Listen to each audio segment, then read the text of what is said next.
నమస్కారం వార్తలకు స్వాగతం. ముందుగా ముఖ్యాంశాలు. Congress leader Jaggareddy press meet, పలు అంశాలపై వివరణ.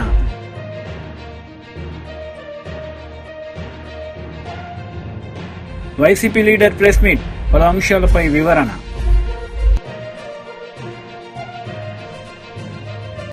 వైసీపీ లీడర్ మీడియా సమావేశం నిర్వహించారు. ఈ సందర్భంగా పలు అంశాలపై ఆయన మాట్లాడారు.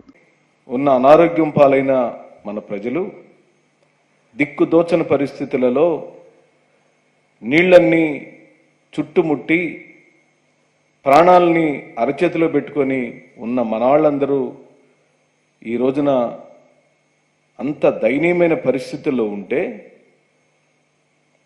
చంద్రబాబు నాయుడు గారి యొక్క రాజకీయ క్రీడ, ఆయన యొక్క అనుభవం మొత్తాన్ని రంగరించి ప్రజలను ఏ విధంగా మభ్యపెట్టొచ్చో ఈరోజు వారిని చూసి మనం నేర్చుకోవాలి. ఓ పక్క రాష్ట్రానికి సంబంధించిన ప్రచారం పీక్స్లో ఉంటే కేంద్రం నుంచి శివరాజ్ సింగ్ చౌహాన్ గారు వచ్చి చంద్రబాబు నాయుడు గారు బ్రహ్మాండంగా పనిచేస్తున్నారు అని ఆయనతో బాకా విధించుకునే కార్యక్రమం జరిగింది. శుక్రవారం నాడు వీకెండ్ పార్టీలకు వెళ్ళిన పవన్ కళ్యాణ్ గారు మళ్ళీ రాష్ట్రానికి వచ్చి వారు చంద్రబాబు నాయుడు గారికి బాకా ఊదారు. ఓ కేంద్ర మంత్రి గారు, ఓ రాష్ట్ర ముఖ్యమంత్రి గారు, ఓ ఉప ముఖ్యమంత్రి గారు ముగ్గురు కలిసి ప్రచారం మీద పెట్టినంత దృష్టి సహాయక చర్యల విషయంలో నత్తనడక నడుస్తుంది ఈ ప్రభుత్వాన్ని బహిరంగంగా చెప్పడానికి మేము ఏమాత్రం సంకోచించడం లేదు. బాధపడుతున్నాం. బాధ్యత లేని ఈ ప్రభుత్వం తమ తప్పులను కప్పిపుచ్చుకునే దానికి అనేకమైన విన్యాసాలు జరుగుతున్నాయి. ప్రజలు ఎక్కడ తిరగబడి మాకు ముందుగానే సమాచారం ఎందుకు ఇవ్వలేదని వారికి అవగాహన కలిగితే ఎక్కడ వెంటబడి వీళ్ళ పని పడతారనని ముందుగానే గుడ్డ కాల్చి నెత్తినేసిన చందంగా ప్రతిపక్షం మీద ఆ నెపాన్ని వేయటం కోసం నిన్నటి నుంచి ఓ ప్రయత్నం జరుగుతుంది. మేము ఇది రాజకీయ విమర్శలకు సమయం కాదు, కానీ మీ తప్పు ఇక్కడ ఉందా, వాతావరణం ఉధృతంగా జరిగిన తప్ప, లేదా ప్రభుత్వం యొక్క నిర్లక్ష్యమా, లేకపోతే పరిపాలన సారథ్యాన్ని వహిస్తున్న నాయకుడి యొక్క తప్పులు జరిగినాయి అనేది మనం ఇప్పుడు చూద్దాం. 28వ తారీఖు నాడు భారత విపత్తుల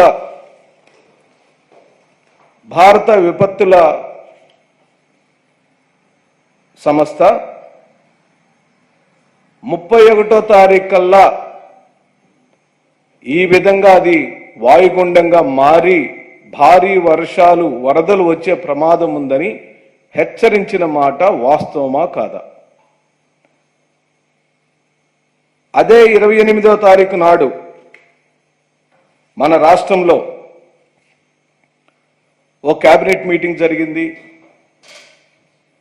కేబినెట్ మీటింగ్లో రివర్స్ టెండరింగ్ని ఎలా రద్దు చేయాలో నిర్ణయం మీద ప్రెస్ కాన్ఫరెన్స్లు జరిగినాయి. చంద్రబాబు నాయుడు గారు కార్మిక శాఖ మీద రివ్యూ చేశారు.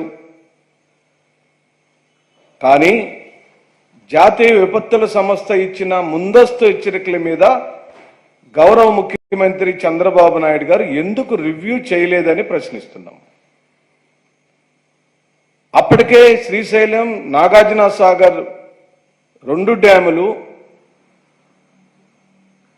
నీటి మట్టంకి సరిపడా నీటి నిల్వలు ఇప్పటికే ఉండినప్పుడు, పైనుంచి వరదలు వస్తున్నప్పుడు వాళ్ళు గేట్లు ఎత్తితే కృష్ణానదిలోకి నీళ్లు వస్తే ఎందుకు బ్యాక్ వాటర్ మెకానిజం మీరు చేయలేదని చెప్పి అడుగుతున్నాం. క్వశ్చనింగ్ ఏర్పాట్లు ఎందుకు చేయలేదని అడుగుతున్నాం. బుడమేరు నుంచి గేట్లు ఎత్తే కార్యక్రమం 31వ తారీఖు నాడు చేస్తాము అని బుడమేరు డిఈ కాంగ్రెస్ నేతలు మీడియా సమావేశం నిర్వహించారు. ఈ సందర్భంగా పలు అంశాలపై వారు మాట్లాడారు.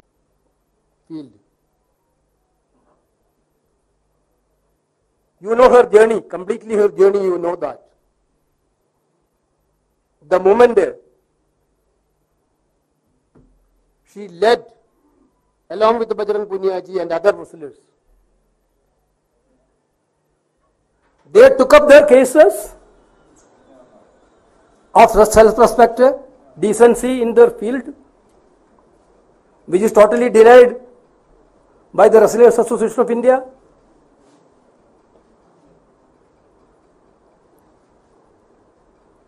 Entire country stood with him, her, and these people. We, Indian National Congress, I proudly say that Rahul Gandhi ji, Priyanka Gandhi ji, Mallikarjuna Kharge ji, all senior leaders and all leaders of India Alliance also stood with her, stood with them for their genuine causes, for fighting against the injustice which happened to them. Not only they stood for their field, they fought for the Kisan of this country. You can witness that. When Kisan agitation happened, they are there with the Kisans. They fought for Agniveer. When they are in great difficulties, this is the social commitment of these great players, great wrestlers. That is why Indian National Congress is very proud to accept them in this party. Leaders will come through movements. These two people came through a biggest movement in this country. Now somebody is criticizing, I saw that these are all the conspiracy, Congress conspiracy. So many athletes are in different parties. So many Olympians are also in different parties. If that also a part of conspiracy. Now we are very proud that I am again telling these big stalwarts of Indian sports history led a movement. They know that which party has to trust through their experience. They completely know about that. Therefore, they chosen Indian National Congress as their party. This is what happened. Bajrang Punia ji, I don't want to introduce much because everybody know Bajrang Punia ji, an Indian freestyle wrestler who complete in the 65 kg weight category at the 2020 Tokyo Olympics. Punia won bronze medal there. Prominently advocated farmers' cause everywhere. Now he requested, what was the request from himself? I am very much happy to say that.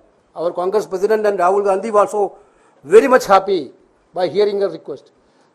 He told, I need to have a platform in the party to work for the farmers of this country.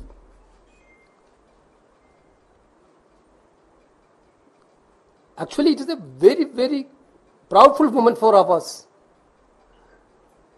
He protested against the 3 farm laws and protested for Agniveer scheme. Punia is the only Indian wrestler to win 4 medals at the World Wrestling Championship.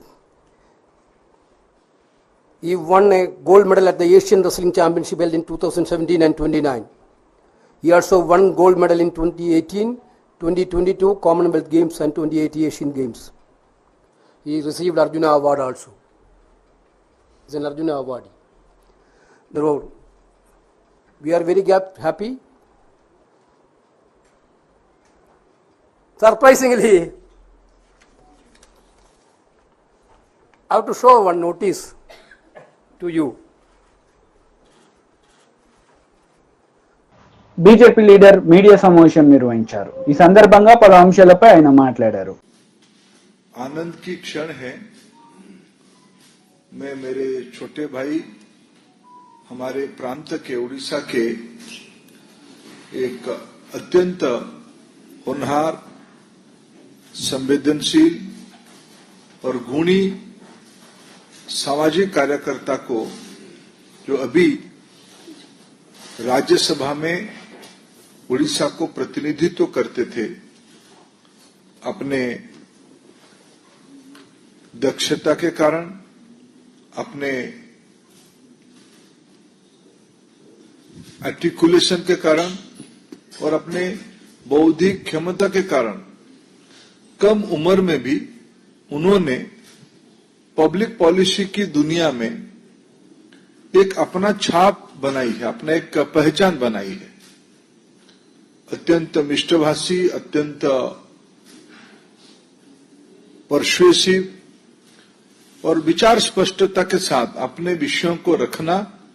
और मैं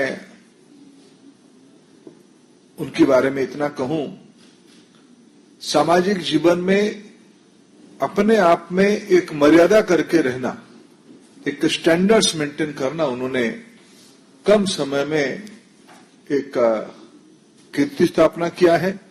ऐसे Sujit Kumar Bharatiya Janata party में आज प्रवेश कर रहे हैं। उन्होंने अपना राज्यसभा की मौजूदा दायित्व को त्याग किया है। माननीय प्रधानमंत्री नरेंद्र मोदी जी की नेतृत्व, नीति, आदर्श, ऐसे पहले भी माननीय प्रधानमंत्री नरेंद्र मोदी जी की प्रशंसक रहे हैं। एक प्रतिद्वंदी राजनीतिक पार्टी के सदस्य होने के बावजूद जब राज्यसभा में नहीं थे तब भी हम लोग जब कभी मिलते थे, उड़ीसा की विकास के बारे में पिछले 10 साल में जिस प्रकार के मोदी जी के प्रयास हुए हैं उसकी वो प्रशंसक रहे हैं, उसकी वो शुभेच्छु रहे हैं। उनके मन में सदैव हमारे राज्य उड़ीसा कैसे विकसित हो, विशेष करके जिस जिले से वो आते हैं उस जिले की एक मौलिक स्ट्रक्चरल रिफॉर्म हो, कृषि हो, वहां की पिछड़े समाज के लोग हों, जनजाति हो, अनुसूचित जाति हो, ऐसे लोगों की, गरीबों के कल्याण के लिए उनके मन में सदैव एक तत्परता और व्यग्रता रहती थी। आज उन्होंने बीजू जनता दल को त्याग करके भारतीय जनता पार्टी में ज्वाइन कर रहे हैं। प्रधानमंत्री जी के नेतृत्व को आज सम्मान देके ज्वाइन कर रहे हैं। मैं उनको दल में स्वागत करता हूं, उड़ीसा की ओर से स्वागत करता हूं, भारतीय जनता पार्टी की राष्ट्रीय इकाई की ओर से स्वागत करता हूं। मेरा पूरा विश्वास है सुजीत कुमार जी की भारतीय जनता पार्टी में योगदान, हमारी प्रधानमंत्री की जो आह्वान है विकसित भारत, लक्ष्य विकसित भारत में उनकी एक योगदान रहेगा। బీఆర్ఎస్ లీడర్ మీడియా సమావేశం నిర్వహించారు. ఈ సందర్భంగా పలు అంశాలపై ఆయన మాట్లాడారు. కానిస్టేబుల్ అన్నా, సంఘాలన్నా మాకు అపారమైనటువంటి గౌరవం అనేటువంటి విషయాన్ని మేము ఈ సందర్భంగా గుర్తు చేస్తా ఉన్నాం. మేము అనే వ్యాఖ్యలు వ్యవస్థకు సంబంధించినటువంటి వ్యాఖ్యలు. ఈ వ్యవస్థలో సమూలమైనటువంటి మార్పు జరగాలి, ప్రజల పట్ల బాధ్యత పెరగాలి, శాంతి భద్రతల పరిస్థితి బాగుండాలి అనేటువంటి కోణంలో శాంతి భద్రతల వైఫల్యాలని ప్రజలకు దృష్టికి తీసుకొచ్చేటువంటి ప్రయత్నం మేము చేస్తూ ఉన్నాం. అందులో భాగంగానే హరీష్ రావు గారు చెప్తే దాన్ని అర్థం చేసుకొని హరీష్ రావు గారి మీద పోలీస్ అధికారుల సంఘం చేసినటువంటి వ్యాఖ్యల్ని మేము వారు తప్పుడుగా అర్థం చేసుకున్నారని ఆ మిత్రులకు మేము సూచన చేస్తూ ఉన్నాం. హరీష్ రావు గారు కొత్తగా హరీష్ రావు గారి గురించి చెప్పేది ఏమీ లేదు.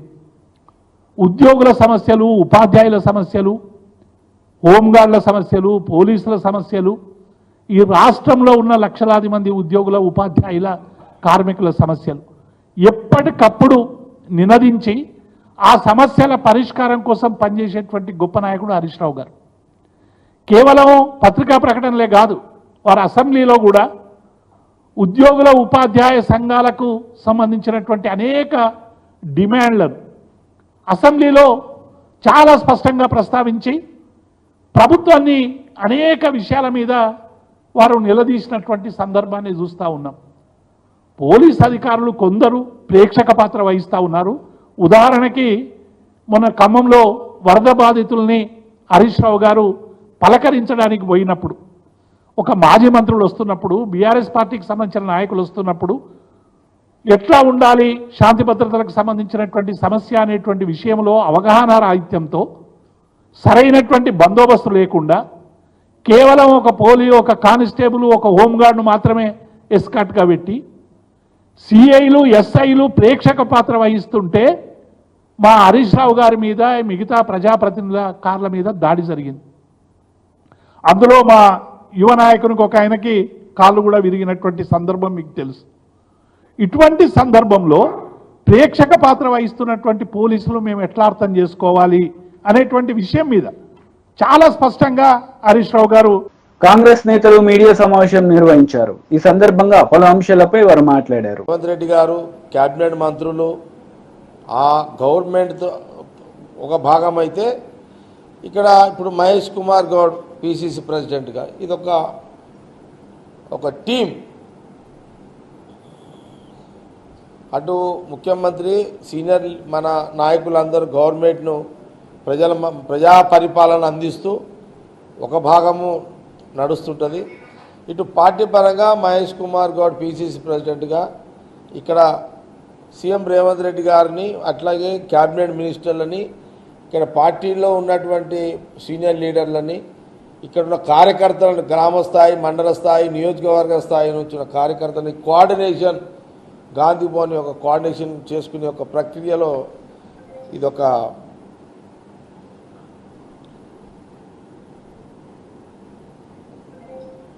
కాబట్టి ఇది ఒక మంచి, అంటే జనరల్గా ఏంటంటే కాంగ్రెస్ పార్టీలో 2 సంవత్సరాలు 3 సంవత్సరాలు ఒకసారి 4-5 ఏళ్లకు పిసిసి అంటూ మార్పు ఉంటుంది. ఆ మార్పులో ప్రక్రియలో భాగమే మరి కొత్త పిసిసి నియమించడం జరిగింది.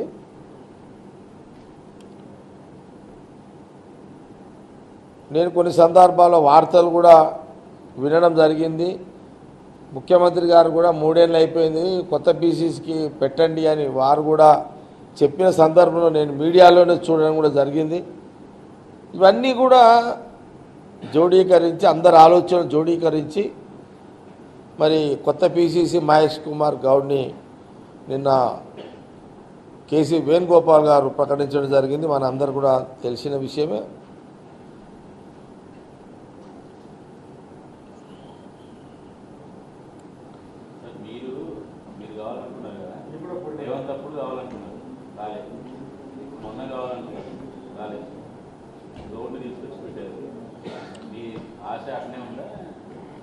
జగ్గారెడ్డి పిసిసి కావాలని అనుకోవాలనుకున్న దాంట్లో నా ఆలోచన, నా అభిప్రాయము ఎప్పుడు చేంజ్ కాదు. ఈ కాంగ్రెస్ పార్టీలో ఎవరికి ఎలాంటి ఆశ ఎలాంటి ఆలోచన ఉన్నా స్వేచ్ఛగా చెప్పుకునే అవకాశము ఈ దేశ రాజకీయాల్లో ఏ పార్టీలో లేని ఒక అవకాశం కాంగ్రెస్ పార్టీలో ఉంటుంది. అందుకే చూడండి, బీసీలలో ఎవరికి పిసిసి కావాలనుకున్నా చెప్పుకునే స్వేచ్ఛ అనేక మంది చెప్పుకున్నారు. ఎస్టీలలో చెప్పుకున్నారు, ఎస్సీలలో చెప్పుకున్నారు, మా రెడ్డిలలో కూడా చెప్పుకున్నారు. కానీ ఏఐసి ఒక డిసిషన్ తీసుకున్నది.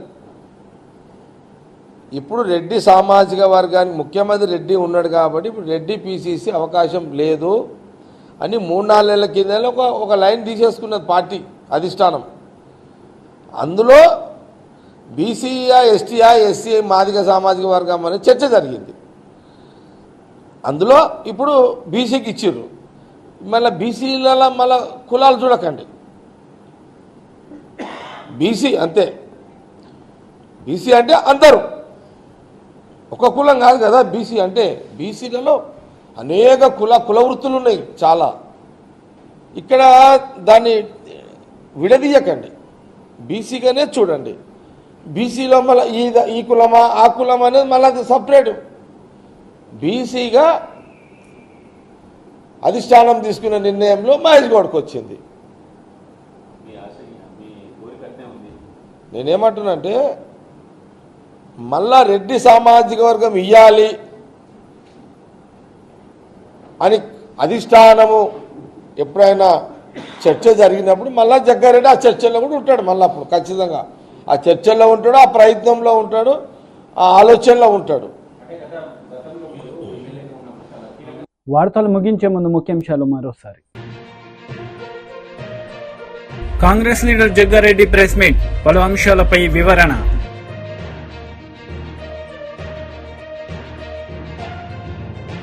వైసీపీ లీడర్ ప్రెస్ మీట్, పలు అంశాలపై వివరణ. ఈ వార్తలు ఇంతటితో సమాప్తం. తిరిగి ప్రసారమయ్యే వార్తల్లో మళ్ళీ కలుద్దాం. అంతవరకు సెలవు. నమస్తే.